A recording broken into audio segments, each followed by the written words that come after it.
Hey everyone, welcome to the Podcast Expansion Network, your go-to destination for insider tips and success stories in podcast growth. I'm your host, Victor Dwyer, and today we're joined by Carden, a well-known business consultant, marketing and sales strategist, and a podcast host with a dynamic 4-decade career in multiple successful business ventures. Thank you so much for joining today. Please give the audience a little intro about yourself and how you got started into the podcasting space. Thank you so much for having me. I got started in podcasting because I'm a coach. I also have a media agency, and podcasting was a great way to not only build my brand and elevate my brand, but I help my clients get really high paying premium clients through podcasting as well. Awesome. Yeah, starting out, can you go into a little bit about what your podcast format is? I find it really interesting. Usually, some people have interview formats where it's a guest and then the host. Sometimes it's only the host. Can you go into a little bit about what your particular format you chose and why you chose it? Yes. So, one of the strategies that I use and that I teach my clients is how to use podcasting, both guesting and hosting,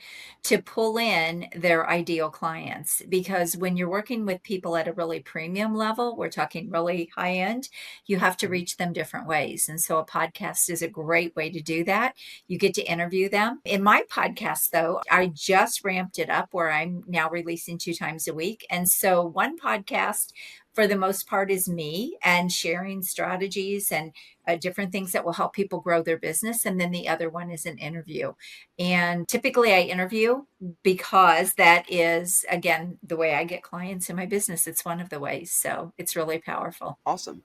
And why that particular format? Is there a particular, obviously, you do the interviews to get potential clients and things like that. Why the individual particular sessions in there? Yeah. So, one of the things that I love to teach people is what I call scalable speaking or next level marketing strategies, high impact strategies.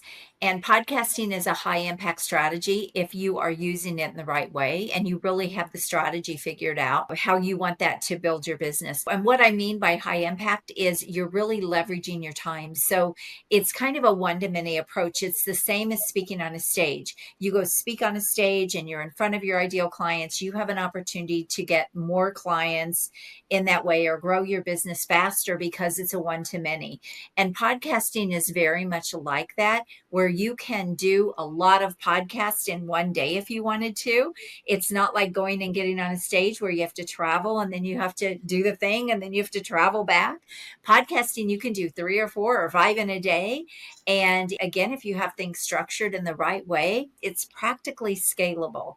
And it's just a really fast way to grow your business. And the other thing that I love is when you're talking about high impact marketing strategies is how can we be seen and build our brand at the same time? How can we get more visible and build our brand at the same time? And podcasting is the one thing that can do that. So not only do you get very, very visible through your podcast and you get to leverage other people's audiences, that's another way, but it's scalable for the most part. Yeah, I totally agree with that. And then when it comes down to attracting the right customers, like obviously, can you go into a little bit how your business and podcast kind of work simultaneously together? Because some people might think about like just starting a podcast and have it separate from a business. Can you go into how your business and podcast integrate together a little bit? Yeah, to me, with people being so visual and doing Google searches for someone, if they're going to do business, so I'm more of an online brand or a personal brand, and people will Google me, people will search. And so the more content you have out there, the more content rich your platform is, the more likely people are to come to you, to trust you. So it really, the thing I love about podcasting is it really builds the know, like, and trust factor and it builds it fast. So you can build vast relationships with people through podcasting. And the other thing it does is it gets you to really hard to reach people. So when you have the right strategy in place, you can reach out to people that maybe you would never have access to,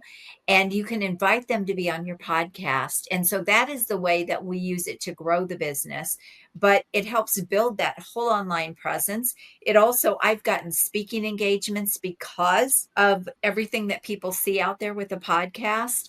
They can see me online, they can see everything I'm doing. And so it gives you so many more business opportunities to grow your business. And it is definitely one of the strategies I have almost all of my clients implement in some way, shape, or form. And can you go into a little bit about how you grow these particular podcast platforms? Do you cut them into shorts? What's your process on it really helping get more views and kind of help growing the podcast? Yeah. So, there's different strategies with a podcast. If you're doing your podcast just to grow the podcast and get followers, that's one strategy. So you have to use that very differently. If you're going to monetize it, maybe you're going to sell courses or whatever it is you do, that's a different strategy. The way we use it, we don't necessarily do it to get views and downloads. That isn't the focus. The focus is how can we bring in high end clients? How can we get conversations with people that can either be partnerships, clients, or referral partners? And that's the entire strategy we use. So the downloads and everything will come because the people you're interviewing almost always will share it. We give them the marketing materials, we give them clips and graphics so they can share it across their channels as well and promote it. And I always recommend that they do promote that they're on a podcast, no matter whose that is. It builds their brand. It helps them really build that awareness in the market. It does happen naturally, but it's not what we're going for. Yeah. How are you tracking whether if this topic is interesting, this person is interesting? Are you looking at downloads? Are you looking at shorts? How do you track if it's a successful episode or not? It's successful if out of it I get a client, a referral partner, or a JV partner. That's how we Okay, track. got I it. mean, Okay, for the got most you. part, my show's called Expert in You. So I only put people on there that are really good at what they do and they truly are experts in their industry or in their business. And there's always great content. The other thing is it's such a natural flow on our podcast. It's organic. I don't sit there with, pre-designed questions. And it really is just we have a conversation to find out what they want their talking points to be. My podcast is to shine a light on them, but it's to really let them share their expertise. And then through that, we just have great conversation. So the way I look at a show is, did that show give value? Did it give takeaways? Did it give insights? Did it inspire people? And I can only think of one or two shows that didn't do that.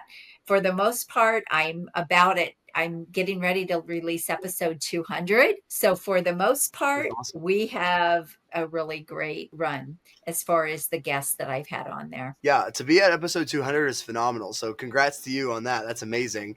And Thank so you. for the audience and people that are out there to level 200, what motivated you to stay consistent to get to that level? Because obviously most people, I think it's like 80% of podcasts don't get past like 10 episodes, like some crazy statistic like that. Yes. So what Yeah. what do you recommend to stay motivated and consistent on these podcasts? Well, because my podcast is being used to build my business and build my brand and even build up, I practice what I preach. So if I'm helping people scale their business, consistency in whatever they do is a big piece of that. And if I don't practice that, I'm not walking my talk, right? And so I'm not somebody, I built a lot of businesses and sold a lot of businesses through the years. I've been an entrepreneur for 30 something years. And the way that I am still here and the way that I have been able to build multiple businesses to success and sell those is because I'm resilient, I'm consistent. And if something isn't going the way I want, I don't throw the baby out with the bathwater, so to speak. I tweak things and shift things until it gets working the way I want it to work. And I teach my clients to do the same thing. And I think that's just a lesson for any entrepreneur. People that jump in and jump out never really get anywhere. They don't get anywhere in life and they don't get anywhere for sure in business or as an entrepreneur. So it's just such an important piece of being serious and being committed to whatever you're going to do in your business. Be committed. Don't be wishy washy around things. And I would say try it for a year. If you don't give it a year, if you don't go into it thinking, okay, I'm going to give this a year and this is what I want it to accomplish, this is my end goal or my end game, and you don't give it a year, don't even get into it because there's no point. There really is no point to do that. Anything that you want to do, you should give a year. Yeah, that's great advice for like anything, like business, job, success, like Anything. almost Yeah. anything. Yeah. And when it comes down, that's really really great advice. Do you have any other advice that you would give to someone getting started in the podcasting space? Obviously, be consistent, post for a year and things like that. What other advice would you give to someone trying to start a podcast? Yeah, I mean, it's going to be time and money. If you don't have money, then it's going to be time. But even with that, it still is money to do a podcast. So you have to realize that, and it has to be planned in. Like anything, people think things are free, but they're not. Building a business isn't free. Doing a podcast isn't free. The one thing I would tell people is, first of all, understand what the financial and the time investment is going to be. Figure that out. The second thing is know what you want to get from your podcast. If you don't have a clear strategy, don't even start it. Because if your podcast is just to get value out into the world, you are not going to stay with it. You're going to lose motivation unless you've got a lot of money to throw at it. Because if there's no return on your investment, you're going to soon figure out, like, why am I doing this? Because it takes a long time to build up a podcast anyway, whether it's downloads or an audience. And so know what your end game is for your podcast. What are you trying to accomplish? If you don't start there, you are probably not going to stay with it. Yeah, and I think it also comes down to like what their primary motivations are as well. Like if it is like building a business, if it is like, I don't know, giving value, like I guess it would always come down to the primary person's motivations and then tying that in with the podcast. But look, But like podcasts are a obviously lot of business work. does help. They're a lot of work. Yeah, Their work to they get are. people on, their work to figure out the content, their work to get them edited and uploaded. So even if your whole goal is, I just want to help people and I just want to start this platform and I want to do this, that's great. But just understand the financial and the time commitment that it is going to take. And so if you don't go in with your eyes wide open to that, the likelihood of you staying with it, when you talk about people 80% not making it past 10 episodes, I mean, those are terrible, terrible statistics, which tells me that people start podcasts without really understanding either why they're doing it or they don't have a strategy. And how would you kind of form that strategy if you were to give advice? What is your definition of a well thought of strategy? Like obviously having like that end goal, but what is your thought process of having a good strategy for a podcast? I mean, know what it is you want. If you're going for downloads and viewers and audience, that is going to be one strategy. So start with the end goal, reverse engineer. Okay, what do I need to do to get the most downloads, to get the most viewers? Well, if you think about podcasts like Entrepreneurs on Fire, for example, John Lee Dumas, he went every single day. He did 5 podcasts a day, and that's how he built that up to the level that he did. So know what that is and know what it's going to take to get it there. Also, are you going to throw advertising money into it to get those downloads? So there are a lot of moving parts and pieces that go into a strategy. It's figuring out what you want from it. And then, okay, what are the steps that I need to take? And quite honestly, you might need to get someone to help you with strategy. I mean, strategy is not the easiest thing. It's what I do with clients, but it Yeah. isn't the easiest thing for people that don't have business experience or they don't understand any of these things. And I think that is why they burn out again. So figure out what that is. What do you need to do to make that happen? And if you don't know what that means, or if you don't know what you have to do to get to where you want to go, then you have to get some help with that. Yeah, I totally agree with that. And going to your, like, you obviously have a ton of experience at being an expert, consulting, coaching, and things like that.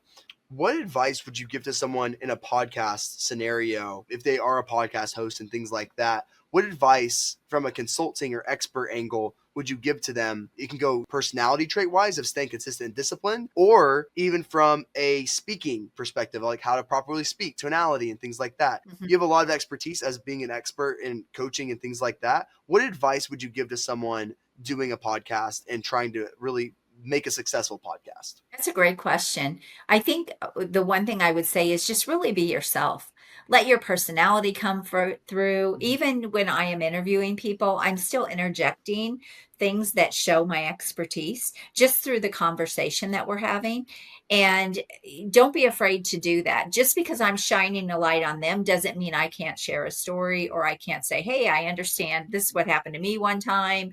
And so just be real. And people want authentic, and I kind of don't like that word because it's so overused, but it's really true. Just be real, be yourself, let people see who you are. The beauty of a podcast is people get to really see who you are, or they get to hear you. So now more people are doing video with their podcast. I've done video with my podcast all the way through for the entire 200 episodes. But a lot of people are now doing that to leverage YouTube and leverage other platforms. It's really powerful. It's also powerful marketing. But just be yourself, have fun with it. If you're not going to have fun with it, if it's not going to do anything for you, then why would you want to put in the time and effort and energy? So just my podcast is one of my favorite things to do in my business. It's as much, I love to speak on stages, and this is as much fun as going and speaking on a stage. And it's a heck of a lot easier to do that. And my clients say the same thing once they get started. It's like getting them started is a little tricky.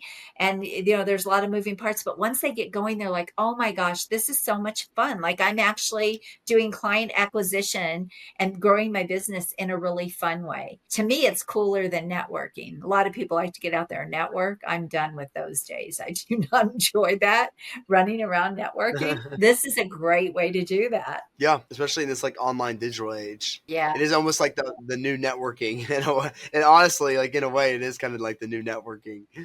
You get to choose who you Yeah. want. That's the difference. You can target exactly who you want to talk to. It's not like, okay, I have 40 people in my networking group here, and now I need to do a one-to-one with all of them. Those were the old days. And, with podcasts, you get to choose who you put on your show and whose podcast you get to be on. And so there's nothing that's better than being able to target things. And also another piece of advice for someone that's kind of like going in this podcasting world is also realize that anyone can come on the podcast. Always message them no matter how big they are. Because obviously you probably had a lot of amazing people on your podcast that were probably really big names. And if you were to send them, for example, like a prospecting email, they would say, oh, screw you, I'm not looking at that. But an invite as a guest on the podcast, they'd be happy to. So Yeah. that's where you can really have a lot of really amazing conversations with some high net worth individuals that are really willing to be on your podcast. So my advice would be like, don't feel like you're not good enough to like message them and like saying, oh, these people are too big or whatever it may be. Like feel free to message them, and you never know which people are going to say, yeah, like I'd love to have a podcast and be interviewed. Yeah. There's a lot of No, people out that's there such that a would great that point. enjoy that. Yeah, that's a great Mhm. point. I was actually on a podcast the other day, and the guy he has done so well in business. We were going to have a business growth conversation. Well, he has far exceeded anything I've done in business. And he's Mhm. really up and coming, and he's kind of becoming an influencer. And I was on his show, and full transparency, I was super nervous to be on there because I thought, oh gosh, what can I possibly share that he hasn't already gone through or done or whatever? Well, we started talking about really high end offers, and I said, yeah, I just helped a client get a $400,000 client, and that blew his mind.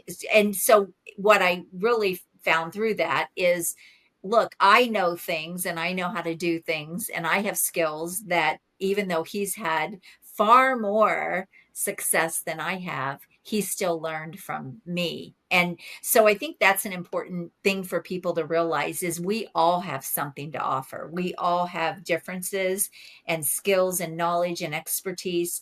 It doesn't matter how well someone has done or how much they have accomplished. Ask, because you have something to share. You do. Yeah. That was great for you to tell us to say that. Yeah, and especially like being the host, like you just have to be the person with the questions anyway, Yeah. where the person that you bring on is the one with really all the like tidbits and knowledge and value. So you never have to feel like you have to know everything. Obviously, the more that you know about the person, the better questions you can ask. But like you don't always have to know everything about what they're doing. That's their job to share what they're doing rather than always feeling like you have to be an expert, you have to be at the same follower count or whatever it may be. Sometimes you just have to like be confident in yourself and just message the person, bite the bullet, and do it.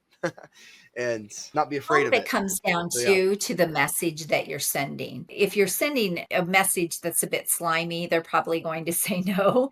But if you send a Yeah. really great message, which is what we do, I mean, it's very seldom I get a no, very seldom that I get a no. And a lot of times it's just a time factor for them. They just don't have the time to do it. But if you send a great message, you'll get yeses more than you'll get nos. I mean, I've Yeah. had celebrities on my show. I've had people that I never would have really had access to beyond my podcast. And I've been on some great shows. So it's such a powerful, powerful tool, which is why it's exploding. I see podcast expansion. That could also say podcast explosion because it is exploding as one of the best ways to get visibility, build your brand, all the things, right? Sell your services, all the things. Yeah. Or any other advice that you would give to someone either trying to grow a podcast or start a podcast out there that you would give?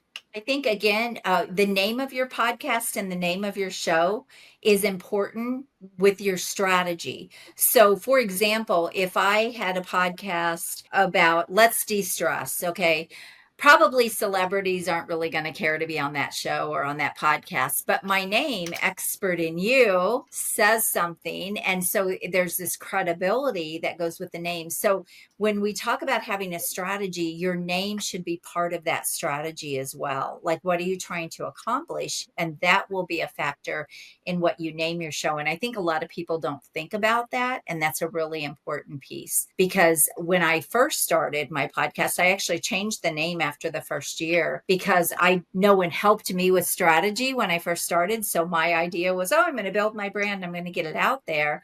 And what I found is that I wasn't interviewing the right people. Had no ROI on my podcast. It was a lot of time and money going out every single month. And that's why I said, so when it came to the point of a year and my Expert in You brand was growing from my book and everything else, I made the decision to then switch my podcast to Expert in You and I changed my strategy.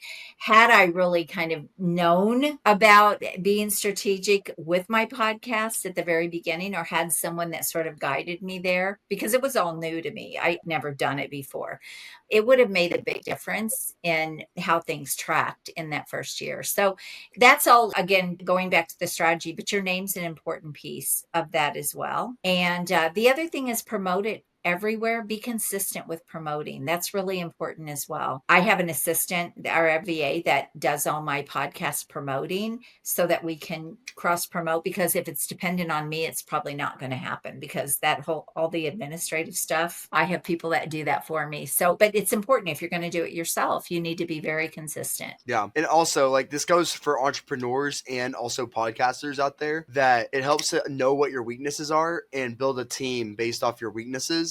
Like, for example, you talked about the administration 100%. work. I am horrible at administration work, like operations, like operation management and all that. I suck at all of that. But when it comes down to strategy and building out systems and tracking how that's going to be, I'm very, very good at that. And so that's where my team dynamic works, because they have all my weaknesses and I know my strengths, and I merge them together to actually make an effective podcast team and also make an effective business team at the same time. So it definitely helps to know your weaknesses for both podcasting and entrepreneurship, for sure. 100%. Yeah. Absolutely. I couldn't live without my assistant. She's like my right-hand person, and I can just throw things at her. She's great. She just takes it over. And then I have, other people on my team that do different things as well. But yeah, it just makes such a difference. And again, if it was dependent on me, of course, I can't do everything anyway, nor do I want to.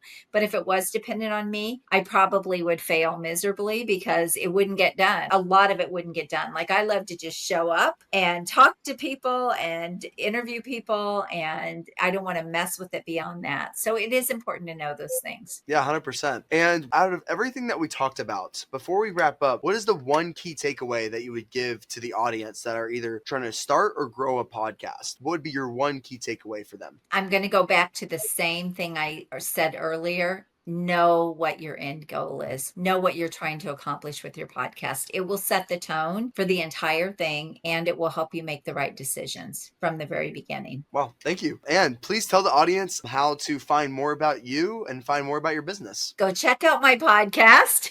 expert in you. But you can go to my website. I've got resources on there. I've got books. My podcast is also on my website, and lots of content if you're really looking to grow a high-end premium professional service business. So my website is annlcarden.com. So there's an L in the middle, my middle initial. Awesome.